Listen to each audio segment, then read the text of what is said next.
back with another episode of On the Record with Tiffany and Kevin, where we present what's going on in the world from an ADOS position. That would be American descendants of the formerly enslaved. And today we're talking about kidney health. One of my favorite topics because it is a mission that's near and dear to my heart, as everybody knows. And we have two of my favorite people. One that's a newbie to us, and that's Bishop Copeland. And then, of course, Reginald Ballard, my spokesperson and friend.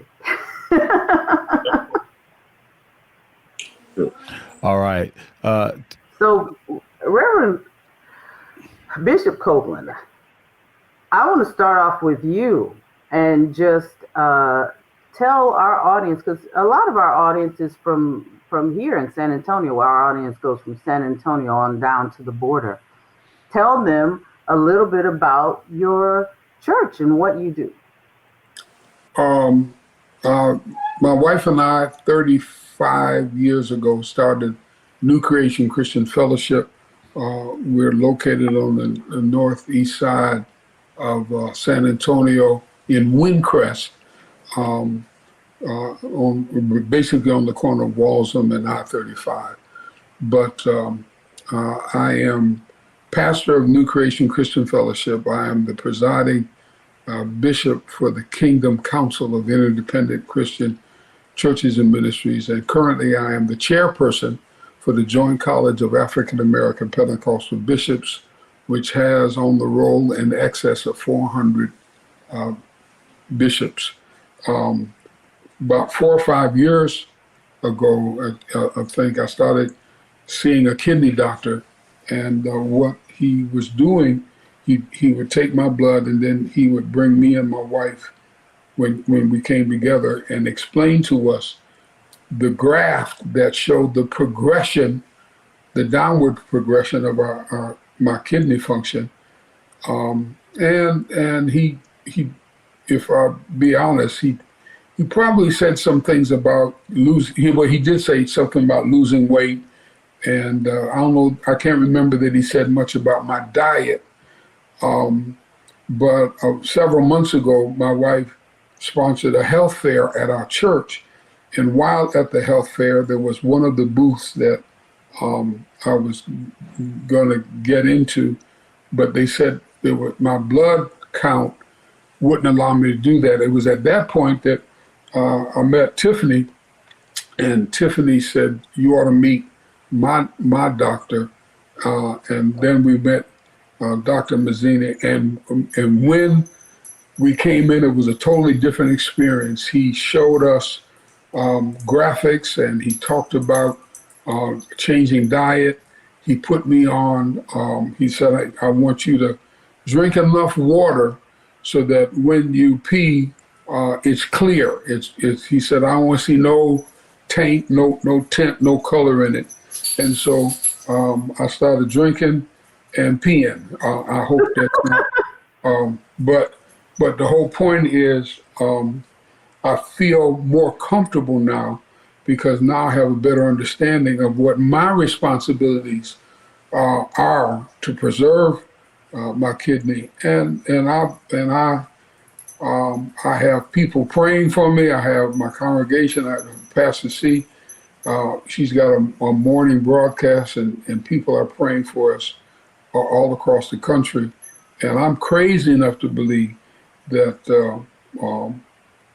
my kidney can improve to the point that all of this will be educational and be able to pass on to others. The other thing that is happening is that a number of people who are saying they were willing to give a kidney for me, we're encouraging them to get on the para donation list so that if I do need a kidney, I'll be higher up on the list and other people will be blessed in the process. I hope I haven't said too much, but no, I'm thrilled to hear all the progress.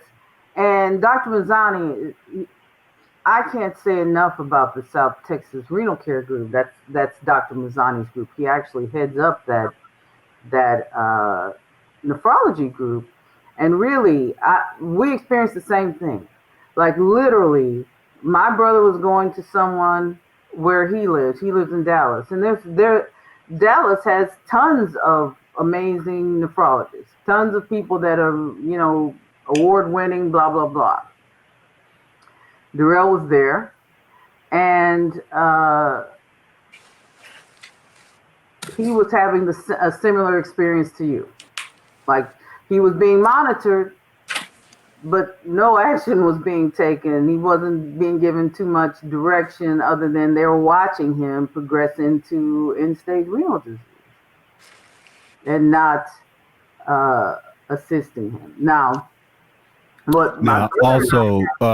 Tiffany, just so the crowd knows, Dr. Mazzani's practice is not paying us anything on this here. This is a free plug for him. Literally, I adore him because of because he saved my brother's life 3 times. Because I've watched him take care of patient after patient.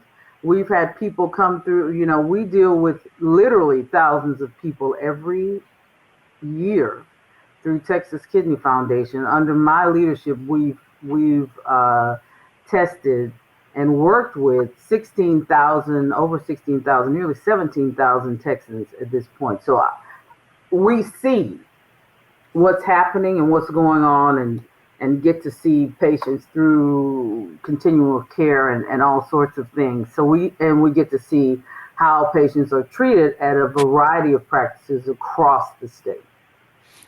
So when I'm saying what we see there with him and Dr. Arias and the just professional after professional there, Dr. Dukes, Dr. Bruman, it is leadership from the top that is causing such a profound effect with the patient base. Yeah. So talk about that process, Reggie, because I think, Reggie, you kind of had a similar situation where they were communicating to you about when you were going to the doctor, but I don't think, to me, it always seems like doctors either downplay it or maybe they're communicating in language that they feel is strong, but it's not. Somewhere it gets lost in translation. So talk about your similar situation. All right, well, first of all, I want to say thank you, Dr. Bishop, for being here. And another thing is, man, you sit on a whole lot of seats and you do a whole lot of things. And they can always identify you. You the one that's always sweating, right? A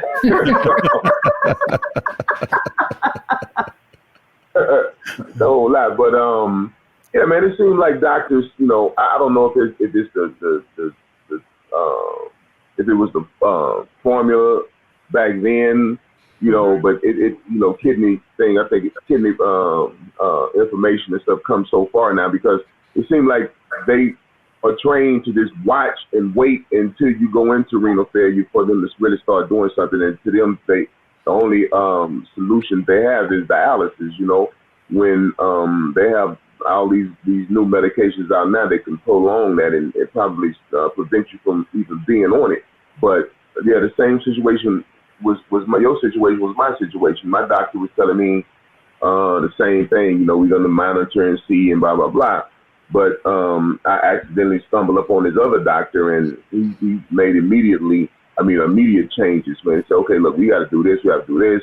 And when it was time for me to do the dialysis, I didn't have to do it that long because he was the one that brought to my attention the exchange program where, I know the bishop said that they have people that's willing to donate. If you have people willing to donate, somebody want to donate for you, you don't have to really be on the list.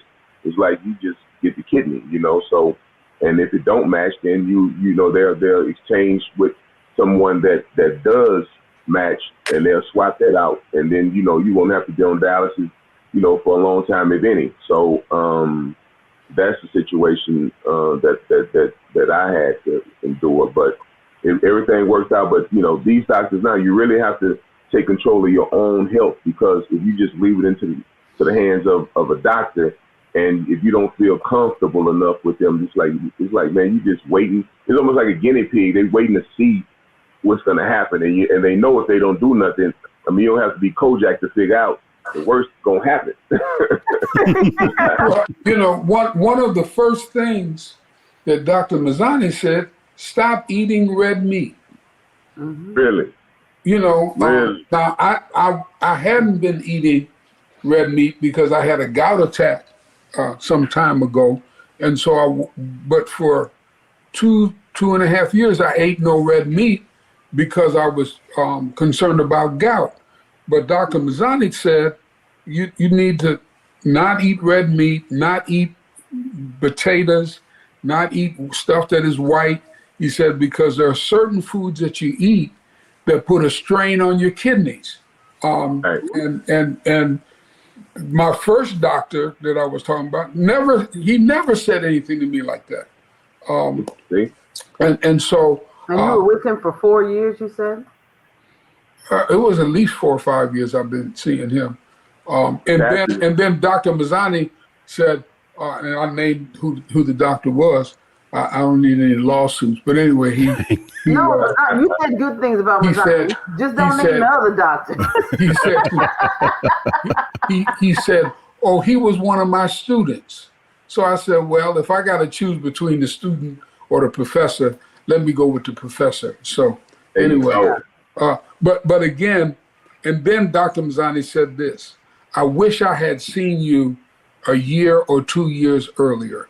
So if I had met him earlier, then the ability to help me, from what I understand, would have been exponentially better.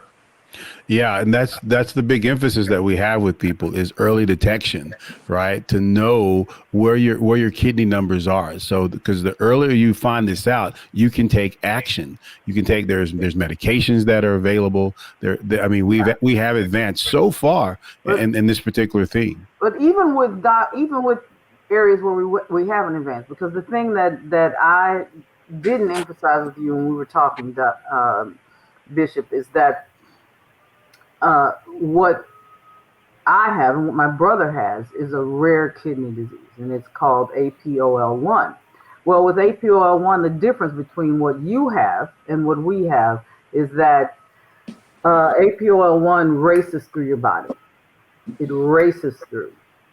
And it's very, there isn't anything that is known to stop it at this stage. But what can help you tremendously is a doctor like Dr. Mazzani. So when Dr. Mazzani got onto the case with my brother, literally the two of them were able to stave off my brother going on to dialysis, and he got a preemptive transplant, which is so rare with black and brown people. We rarely get a preemptive transplant, but Mazzani really fought for Durrell to be able to have that. And he really fought for his health. You cannot say enough for a doctor that is putting themselves out there for you and really trying to do what's right for their patient base. You don't see that I believe that there are many doctors that want to do that, but there aren't as many that are willing to step out, even though their colleagues in the system that they're working within is doing something different. Well, I think if I'm sitting in the seat of the doctor, if I come out of med school and I owe $250,000 worth of medical debt, I have to have a strong constitution not to get in the farm system. I call it the farm system, because I don't know if there is any kickback to sending people to dialysis. But I think you all told me that if you're on Medicare or Medicaid, I get them too mixed up, the net for them is like $80,000 a year. If it's someone a year, yeah. Pardon? It's It's 88,000, $88,000 a year. 87,000, And 88,000. if it's Uh-huh. and if it's somebody like me, it could be $250,000 a year Private insurance, yeah. Yeah, because actually, of my it's insurance. yeah, actually, it's up to it ranges from $3,000 to $4,000 per session per dialysis session. And if you do 3 days a week, 52 weeks times 4,000, it's roughly $624,000 On in the high end. revenue on the Mhm. high end in revenue. So yeah, there is a conflict of interest But there. see, I think that it's more than just, you know, a dollar thing. There's a problem in the in how kidney disease is monitored, because when you say, oh, kidney disease is not diagnosed until you've been in stage 3 for 3 months consistently, well, uh, that means, and then you give the suggestion, which is what is the standard across the world, that in stages 1, 2, and 3, you monitor before that diagnosis point. Well, that's part of the problem. That is the biggest part of the problem. Is that it's not that people are trying to wait and make money at the end on dialysis. It's that they're being directed by best practices. That's best practices to monitor until stage 3. Yeah. So That's what you the have problem. So Tiffany, so what you have, right? So is you have a system that itself is not geared toward the most transparency, but you also have a system and transparency in terms of what actually do you do at each stage, right? Monitor means different things to different physicians. Some physicians, when they hear monitor, they hear take action. Let's try to get your blood pressure under control. Let's get you on some meds that are going to preserve your kidney Some function. information to you so you can stop it. Yeah. Yeah. And so, but that's what it means to most people. So you have a system, and then you have a system that doesn't give clear advice, right? They're expecting the people who are physicians to be smart enough to pick up on it. And then 2, you have a conflict of interest. So a system like that is going to break people down, from my personal view, into thirds. A third are going to do what's right. You know, we've each come across those physicians. Like Reg was lucky enough to find one of those physicians who's going to do what's right.